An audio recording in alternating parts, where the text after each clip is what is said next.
How to add a music on your Instagram story. So first things first is that you want to go here into the Instagram app, log in into your account, and then from here you want to tap on the plus button here on the top left, as you can see right here. Tap on it, and then from here we can now create a story by adding our media. So you could go for a video or an image. In my case, I'll just go for this image. I'm gonna tap on it, and from here we can now edit our story. So now to add a music, all you have to do is tap here on the music icon at the top. And from there, when you tap on it, you will now be able to search the music library here in Instagram. All you have to do now is search for the music that you would want to add.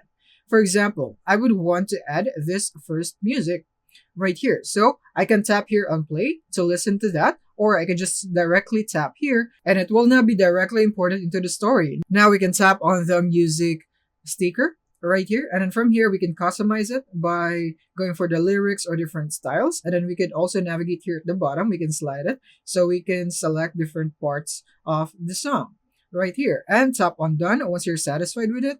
And then all that's left now is to post the story if you are now ready. So tap here on your story, or you could go here on the right arrow icon on the bottom right and tap here on share, and then tap on done. And that's it. You have now successfully added a music on your Instagram story.